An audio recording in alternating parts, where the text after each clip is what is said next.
This next one, yeah, listen, my mom was a savage when it came to negotiating deals when she went shopping. If you've been around this channel for any length of time, you would have heard me say there's rice at home.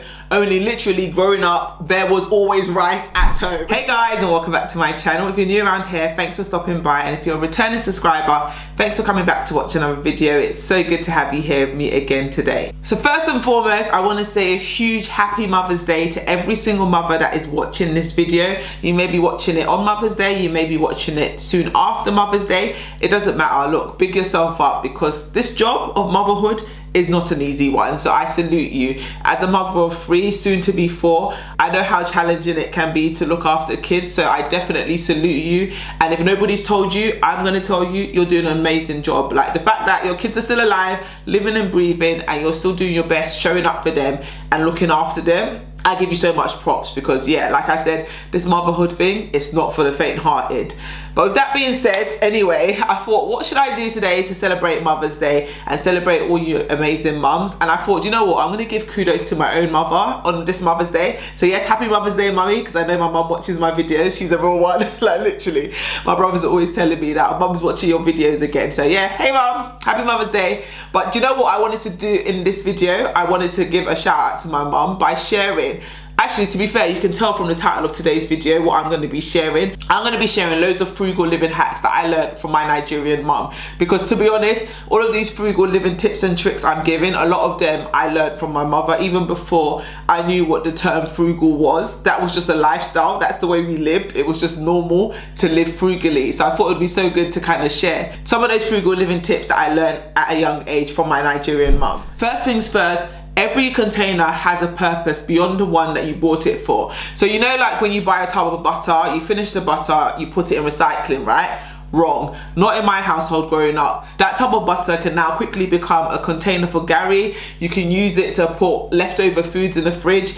We used to reuse containers for everything. I remember so many times like opening up a tin of quality streets and being left bitterly disappointed, expecting to find some nice treats inside, only to find like needles and tape measurers and the most random things, but no chocolate. And that's just what it was. When it came to every container, any container can be used for many purposes beyond the one that it was used for when you initially made that purchase. Do you know what the worst one was? Actually, the worst one was the ice cream tubs, because those ones will deceive you so many times. You'll open up the freezer thinking, yes, mummy bought ice cream.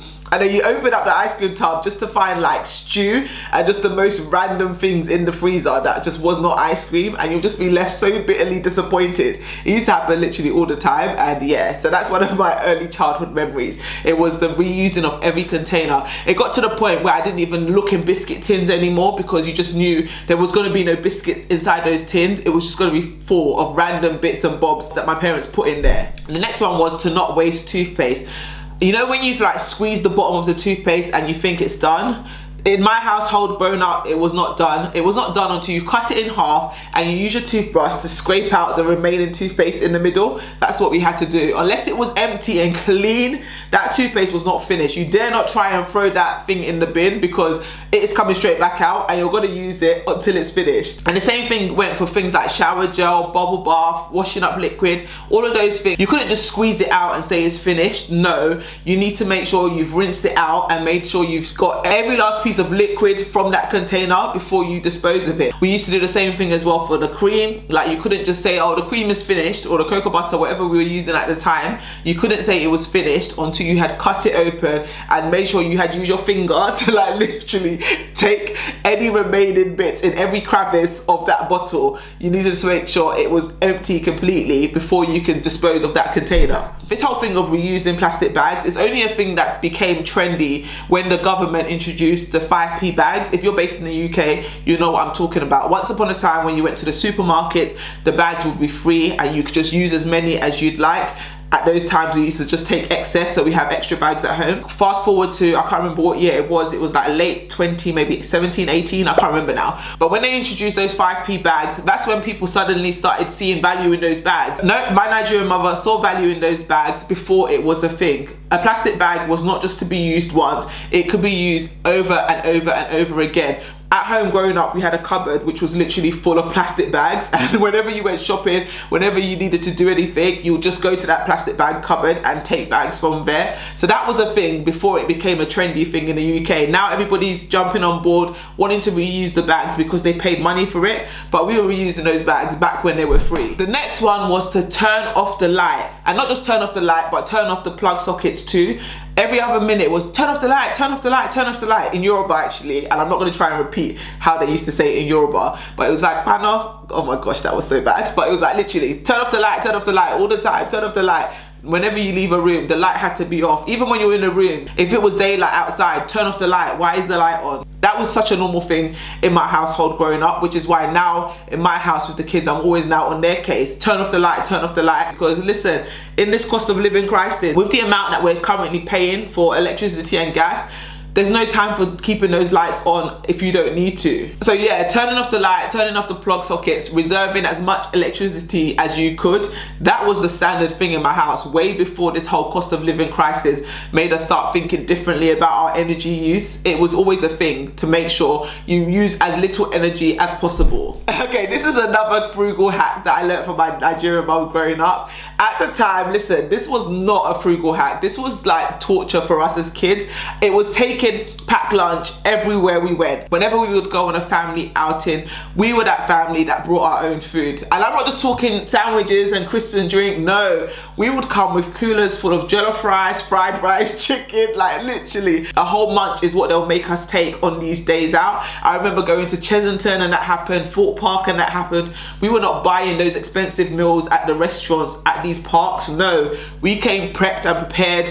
We had plastic plates, cutlery, everything with us for that feast that we would have at these park trips. And yeah, I learned that from my mum a long time ago. You don't need to be spending money unnecessarily when you go on these days out. So you've got to find a cheaper way to make the same thing happen. The main thing is that we were all well fed and we had a great time at these different locations. If you've been around this channel for any length of time, you would have heard me say there's rice at home. Only literally growing up, there was always rice at home. Like there was no buying takeaway every other day. No, my mum made sure there was always rice in the house. If nothing else, you will have food to eat because there's rice at home. So there was always rice and stew like literally every day. So there was no excuse to be like, oh yeah, I'm hungry, I want to go and buy Chinese. What was Chinese, please? I don't think I even tasted Chinese food until, actually no, let me not lie, I was probably like early secondary school, late primary school when I first tasted Chinese food. But like my brothers, they're younger than me, so they were enjoying the high living from a lot younger age than me and my sister. But me and my sister, we were around obviously during the years where they were building, so we didn't experience takeaways at the same rate that my brothers did growing up. So yeah, when we were a lot younger, what was the takeaway, please? I just used to drive past that McDonald's on Old Kent Road and be like, I want McDonald's, I want McDonald's, and just see that M sign get smaller and smaller in the distance, knowing full well that it was not happening. And yeah, that's like literally one of my early childhood memories. I was probably about 4 at the time. And yeah, McDonald's, what was McDonald's, please? I only ever remember going there for like birthdays and things like that when I was really young. But obviously times changed. When my brothers came along, the money was flowing and they were able to experience the good life. But for us, me and my sister growing up, takeaways, what was that, please? No, there's rice at home, you're gonna eat it and you're gonna enjoy it. Another frugal hack I learned from my Nigerian mum was shopping outside of season. Like she used to always buy clothes when it wasn't the time to buy those clothes. So in summer, she's buying winter clothes. In winter, she's buying summer clothes. And her logic at the time was it's cheaper to buy it when it's out of season. And now as an adult, shopping for my kids, I realized that she wasn't lying. It is a lot cheaper to buy clothes when they're coming out of season as opposed to buying them just as the season is starting. So yes, you may not be the most trendiest person in your class, but you're gonna have clothes at the most affordable price by doing this. This next one, yeah, listen, my mom was a savage when it came to negotiating deals when she went shopping. So I'll give you a quick example of one time when I went with her to the market, the meat market, or the, whatever you call it, the butchers in Peckham High Street. So we had gone to like one of these meat stores and my mom was buying a lot of meat that day. That's something that she did a lot growing up as well, was buy the meat in bulk. So let's say she'll buy the meat today, it's gonna last for the whole month or maybe a couple of months and she'll freeze some. So anyway, we had gone to the meat market. She's picking out all the different cuts of meat that she wants and she's like, yeah, give me that one, give me that one, give me this one, cut it up into these pieces, bag it up, bag it up. So now all her meat is ready. The guy's like, okay, the price is, let's just say the guy says £30. She's like, no, I'm not giving you 30, I'm giving you 25. The man's like, no, the price is 30. She's like, no, 25. And she's just there bartering with the guy, trying to negotiate on this meat. And I'm just standing there well embarrassed, thinking, oh my gosh, people are looking at us, thinking, what are they doing? Anyway, back and forth with the guy. The man was not budging, she was not budging. She said, okay, just leave it. And we walked out of the shop, and that was it. We didn't buy the meat from there. Savage. I was like, Mummy, you can't do that. She's like, why not? I was like, wait, you can't do that. The man's already cut and prepped the meat, and you're just gonna leave it. She said, yes, why not? Is he the only one in Peckham? I'm like, wow, savage. So yeah, we ended up going elsewhere, and sure enough, she still got that meat for that price in another butcher. But yeah, she taught me a valuable lesson that day. Everything is negotiable, and if somebody's not gonna meet your price, you can go elsewhere and get that price elsewhere. This is another frugal living hack that I learned from my mum, which, as much as I want to say I do it today, I don't, but I know I should, and that is shopping in advance for special events. So Christmas, for example, my mum's already started collecting her Christmas presents from January. As she goes out and about her daily business, if she sees something that's on offer and she thinks, oh, this would be a good gift for this child or for this grandchild, she'll just start buying it bit by bit at the start of the year, so that by Christmas she's already bought all her presents at a fraction of the price that somebody like me, who is lastminute.com, pays. So whereas I'm just on Amazon 2 days before Christmas ordering all my gifts, my mom's already brought hers like at the start of the year, and she's got everything at a decent price. And what that means is that she gets the best gifts but at the cheapest prices, whereas me, I end up paying premium for being lastminute.com. Leading on from that point actually is my mum likes to plan ahead. So I guess it's similar to the last point, but specifically for special occasions when it comes to like weddings. So like my wedding, my sister's wedding, my brother's wedding, my mum was buying drinks for these occasions at the start of the, not even at the start of the year. From when she heard that people are engaged, she's already started shopping around. So whereas I would just be like, go to Costco 2 days before the wedding and buy the drinks, she's already started buying the drinks ahead of time, storing it in people's cupboards, storing it in people's garages, and just building her stuff up slowly over time. So like, let's say Tesco is doing offer on Supermalt, she's gonna go to Tesco and be collecting that Supermalt bit by bit and stacking it away, and then she'll go and do the same thing with Morrison, because she used to always get those magazines. She still does it now. She'll get the discount magazines and start circling the different special offers that she wants to collect, and then she'll go and buy them when the offer starts. Literally, she could take 10 trips to that same store to make sure she's got as much of it as she needs for the event that she's saving towards. But yeah, I don't operate like that. I wish I could say I do, and I learned that from my mum. I learned it from her, but I have yet to apply it. I know it works because I see what she's able to achieve on such a small budget, but my brain just does not operate like that. I just don't know what it is. But if the event is 6 months away, why am I 6 months earlier buying stuff for the event? It just, my brain just can't compute it. I remember my wedding like many years ago now, like 12 years ago, and I wanted to hire like the catering equipment, so the plates, the cups, and the cutlery, and the price of hiring it was just extortionate. My mum went to go and do research, and she realized that no, it's cheaper for me to actually buy it than for me to hire it. So why am I going to hire it? And I'm like, hire it because it's convenient. And she's like, no, why am I wasting my money when I could just buy it? This is how she takes frugal to another level. So she literally went to IKEA, bought plates, cups, spoons, forks, everything you need basically to set the table for the wedding from IKEA. So I'm talking about cleared out the whole shop, even had to go back on different occasions until she had enough. Bearing in mind, I had like 500 people at my wedding. So she went to go and buy enough of all of this stuff, done the maths, and worked out that it was going to be a lot cheaper to do it that way than to hire it for that many people. And then after that, we were able to hire out the stuff that we used for my wedding for other people's weddings thereafter. So not only was it cheaper, she also then was able to make money back from it. So yeah, queen of frugal, I'm telling you. Another frugal living hack that I must say I have actually adopted from my mum is the hand-me-down clothing. So I remember growing up, when we used to go to like certain occasions, like parties, like hall parties and stuff, me and my sister would have the same outfit in different colors.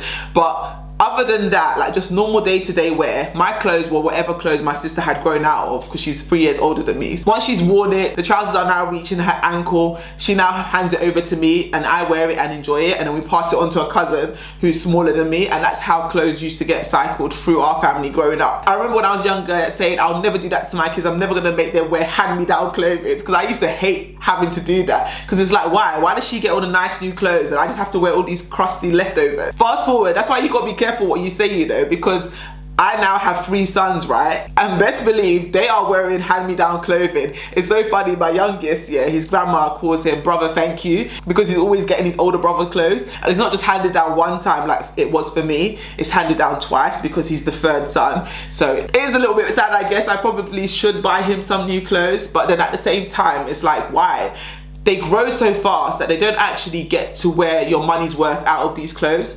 So what's the point of me buying new ones when you could just wear the ones that are still in good condition that your older brother wore? And to be honest, at the moment, I haven't had any complaints from the boys about wearing hand-me-down clothes. The only thing that I do have complaints about now is actually the matching outfits.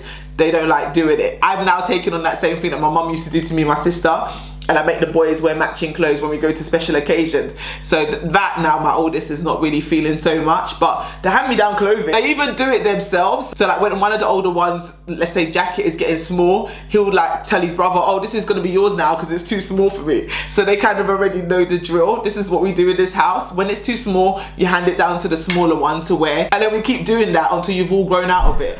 Okay, so this is another frugal living hack that I'm embarrassed to say that I've taken from my Nigerian mum, because again, this is something that used to happen to me as a child, and I said I'm never gonna put my child through this, and yeah, fast forward, here I am putting my kids through exactly the same torture, making them wear clothes and shoes that are too big for them, that they can grow into, or should I say grow into, because it's like, why are you doing this to me? But growing up, I used to hate it. We used to have to wear oversized clothes all the time.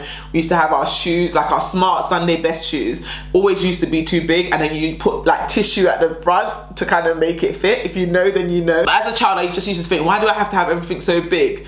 Now fast forward, I have my children, I understand. These kids, they grow too fast, and these clothes and shoes cost too much money for me to be buying you the perfect fit now, and then 3 months down the line you can't wear it anymore. So yeah, I must honestly say I am that parent that buys clothes the size up now. Another frugal hack that I learned from my Nigerian mum is to shop around. So you don't need to just go shopping in one store to buy everything you need. So when it comes to groceries, for example, you don't just shop in the cheapest store. I remember growing up, we used to shop in like Quick Save and Netto. I don't know if Netto even still exists, but Quick Save definitely went a long time ago. But growing up, those were like the budget supermarkets that I used to be embarrassed to go into. But anyway, we shopped at these places, which are the cheapest places that you can go shopping for food. Yet that was not enough for my mum. She would still go to like Safeway at the time, or any other supermarket, Tesco even sometimes. She'll get all the different magazines just to make sure she was always getting the best price for whatever product she wanted to buy. So for example, let's say baked beans in Quick Save is the normal price is like 50p or whatever.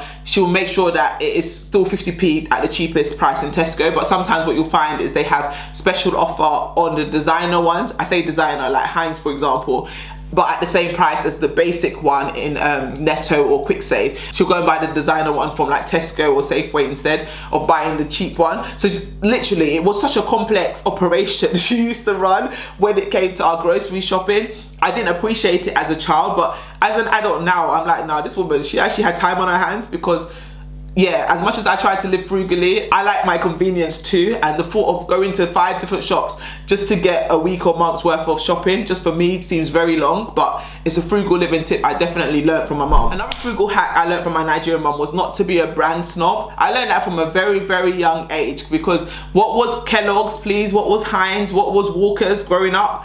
We only had those designer products when, like I said, they were on special offer at different supermarkets. But if not, we used to have the B-Tech version, and it served us well, like it did the job. So I think from a very young age, I realized that a lot of it is just branding and marketing. The food inside of these packaging pretty much tastes the same wherever you buy it from. All you're paying for is the brand name. That whole brand snob thing, I had to let that go from a very young age. And I think maybe that's why when I entered into adulthood, I kind of went the opposite direction and was like, no, I suffered as a child, I'm not gonna suffer as an adult. But then when I found myself in all that debt, best believe I had to humble myself and go back to those basic brands. So I guess the moral of the story is mama knows best, and I should have just stuck to those store brands from the get-go. Another frugal hack that I learned from my Nigerian mum is to buy staple products in bulk when they're on special offer. So things like plum tomatoes and rice and all the rest of it, my mum used to always buy that on special offer and would have that in the cupboard, and it would last literally for months and years. But she would always buy those things in bulk when they're on special offer, and she would always make sure she was getting the best unit price for whatever she was buying. And that's something that I did take away from my mum's lessons when it came to living frugally, because now I do like to bulk buy on staples as well. So I'll go to Costco for things like my quinoa, coconut oil and olive oil, and things that we use regularly. I just get it in bulk because I know it works out cheaper than buying the smaller individual units when you go to the supermarket. Meal prepping. Now listen, meal prepping was something that was just a normal everyday occurrence in my house growing up that I didn't even know was a thing. It's only now as I'm growing, it's like a trending buzzword, like, yeah, let's meal prep, let's meal prep. I'm like, yeah, my mom's been meal prepping from the beginning of time. Saturday morning was the meal prep day. You wake up early morning, you go to the market, you buy all the meat and everything else. Those embarrassing times when you're walking down the high street carrying stockfish and stinking up the whole place. But yeah, we used to have to do all of that, do all the early morning shopping, come back home with the bags, and then my mum will literally spend Saturday cooking all the stews and stuff for the week. So she had been meal prepping and batch cooking before I even knew that that was what it was called. And it's only now at my big age that I'm finally starting to incorporate that into my own lifestyle and seeing the benefits of it, because it's a lot of work, let me not lie to you. Like that whole meal prepping thing, she made it seem like it was such a small thing growing up, but no, it really is not a small thing. It's a lot of work and a lot of precision. Like you need to know when to put different things in the oven and when to take them out, when to set this timer for the pressure cooker. It's just a lot going on at the same time, and you need to run it like a military operation. Okay, so another frugal living hack that I learned from my Nigerian mum is to DIY. Where you can do it yourself, do it yourself. Like when it comes to hair, I don't think I ever went to the hairdressers as a child. I literally went to the hairdressers for the first time when I was, yeah, I think the first time I went hairdressers, I'm pretty sure was when I was in college or secondary school, going to college, and I got my first part-time job, and then I started going to the hairdressers. Before that, what was hairdresser? It was just something I heard my friends talk about. My mum used to do my hair at home, so she used to wash it, treat it, put extensions in. She used to always do me and my sister's hair. And looking back, I can imagine how expensive it would have been to send us to the hairdressers every other week, but instead she learned how to do it herself and made sure she did our hair for us at home. I remember she even took it as far as to learn how to cut boys' hair too when it came to my brothers, because I've got twin younger brothers. I remember at the time when she used to take them to the barber shops, there was like a season where the price just kept on creeping up. So let's say it started off as like £2.50 a haircut, the next time it's like £3.50, £4.50, before you know it was £5, then £6. Then she was like, no, this is too much. I'm not paying for these haircuts anymore. How much is it to buy clippers? So this is literally what she did. Pre-YouTube, pre any of those things. Bearing in mind, anything you want to learn how to do now, yeah, you just go on YouTube, right? And then you just watch a video and you just follow along and learn that way. Back in those days, there was no YouTube. She just bought the clippers and was like, how hard can it be to learn how to cut hair? Let me just practice. My brothers at the time, they were in primary school, probably aged like 3, 4, 5. So she used to just DIY cut their hair. To begin with, they had some jacked up haircuts. I can't even lie. It was just really, really sad. But because they were so young, they didn't really care. And my brothers back then, like, you couldn't tell them nothing anyway. I remember one time them wanting to get a Nike tick on their head, and obviously my mom was not paying for them to go to the barber shop to do it. So what did she do? She did a DIY. So I remember I took a pen and I literally drew the Nike tick on the back of my brother's head, and then she cut around like my little template, and it was just a hot mess. It literally looked like a boomerang, but they loved it and they were happy with it, and she didn't have to pay the money to go to the barbers to get those haircuts. I've definitely taken a leaf from her book when it comes to doing DIY, because now fast forward, I've stopped going to the hairdressers. I couldn't keep up with the money that it was costing to be maintaining my hair every other week. So now what do? I do my hair myself at home. It's very rare that you see me go to the hairdressers to get my hair done. That's literally like a treat. And the same thing now goes for my sons as well. They haven't been to the barber shop in so many years. It's not me cutting their hair, don't worry, don't panic. I don't cut their hair. They're fortunate enough actually that their dad cuts their hair because he knows how to cut hair. But that's literally it. I'm sure there's probably more frugal living hacks that I could think of if I really sat down and went back down memory lane. But hopefully that's given you a few to think about. Let me know if there's any that you can relate to from your childhood. You may not have Nigerian parents, but I swear a lot of these parents kind of learn from the same parenting book. So let me know if you can relate to any of these frugal living hacks. And let me know if there's any other frugal hacks that your mum taught you in the comment section below. But that's literally it for today's video, guys. If you made it this far and you haven't given it a thumbs up, do me a favor and give it a thumbs up. Subscribe to my channel if you haven't yet subscribed. Share this video with a friend or family member, and I will see you soon for another video. Thanks for watching, guys. Bye.